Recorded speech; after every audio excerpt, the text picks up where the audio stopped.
আরেক পাগলের জন্ম নিয়েছে। ওই পাগলের কথা শুনে আমি নিজেই পাগল হয়ে গেছি। কি বলে জানেন? ওরা বলছে 24 ঘন্টা কি করো? বলছে রাত 4টা বাজে ঘুমাই, দুপুর 3টা বাজে উঠে সকালের নাস্তা করি। রাত্রে 4টায় ঘুমাই, দুপুর 3টায় সে সকালের নাস্তা করে। তাহলে পাগল তাহলে দুপুরের খাবার কখন খাবে, আবার রাতের খাবার কখন খাবে? মুখ বড়া দাড়ি। চিন্তা করলাম নামাজ টামাজ মনে হয় পড়ে। একটা মেয়ে জিজ্ঞেস করলে তুমি নামাজ পড়ো না? বলছে না, নামাজ তো পড়ি না। এই লম্বা দাড়ি, আমার সেই লম্বা দাড়ি, আমার চাইতে লম্বা দাড়ি। পাগলে বলছে রাত 3টায় ঘুমাই, 4টায় ঘুমাই, দুপুর 3টায় ঘুম থেকে উঠে নাস্তা করি, সকালের নাস্তা, আর খালি ফেসবুক চালাই। তো তারা বললো তুমি নামাজ পড়ো না? না, নামাজ তো পড়ি না।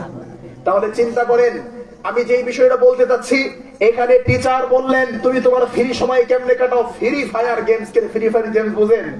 ফ্রি ফায়ার গেমস হলো সামনে মানুষ, কুকুর, গরু, ছাগল, মহিষ, বেড়া যা আছে সব থেকে গুলি করে মেরে দেবো, সব থেকে গুলি করো, যা আছে সব গুলি করে ভূত বানায় ফেলাও। মানে বাচ্চা ওই ছোটবেলায় কম্পিউটার গেমসে যা আছে সব মায়েরা ভূত বানায় ফেলাইবে। তো এই যে আজকে কম্পিউটার স্ক্রিনে সবগুলো মায়েরা ভূত বানাইতেছে, এই সন্তান দিয়ে একদিন বেয়াদব হয়ে শিক্ষা গ্রহণ না করে ঐশীর মতো হয়ে, ওই যে এতদিন পর্যন্ত মোবাইলের স্ক্রিনে মানুষকে মেরেছে, কম্পিউটার স্ক্রিনে মানুষকে মেরেছে, ওই দিন বেশি দূরে নয় আপনার এই সন্তান আপনার গলার মধ্যে চাকু চালায়া ঐশীর মতো তার আব্বা আম্মাকে হত্যা করবে। সুতরাং সেই দিন আগে সতর্ক হয়ে যাওয়ার চেষ্টা করেন। আমার ভাইয়ারা, কথা ভালো করে বোঝার চেষ্টা করেন। আমরা কোন পর্যায়ে গিয়েছিলাম? উত্তম শিক্ষক, শিক্ষক যদি ভালো না হয় ভালো কিছু হবে না। এই যে শিক্ষক বললো হাততালি মারো, মারছে হাততালি, সব গরম হয়ে যাচ্ছে। তা আমাকে ডাক দিয়ে বললো হুজুর, মৌলানা সাহেব। বললাম জি। বলছে how pass your free time? আপনি আপনার ফ্রি সময় কেমনে কাটান? এবার বক্তব্যের পালা আমার। আমি বললাম I pass my free time to receive the Holi Quran, to perform the Salah, perform the তাহাজ্জুদ। আমি যেটা বলা সেটা বললাম। আচ্ছা, আমার বেলায় হাততালি জোরে হয় নাই, আমি হাততালি করছে না, মানে আমার উত্তরের কাছে ভালো লাগে নাই।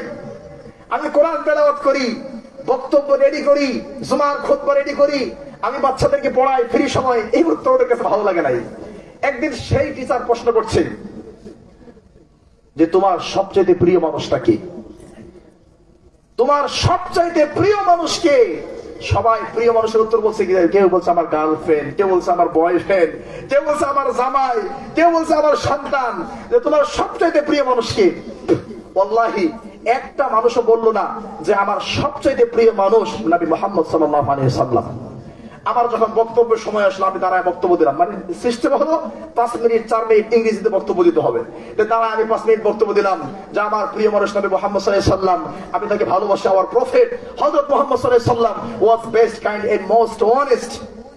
আমাদের নবী তিনি সবচেয়ে উন্নত মানের শিক্ষক, তিনি সবচেয়ে দয়ালু। তো আমি দেখলাম যে তাদের ভিতরে নবীর মহব্বত ভালোবাসা নাই। একটা মানুষও পর্দা করে আসে না।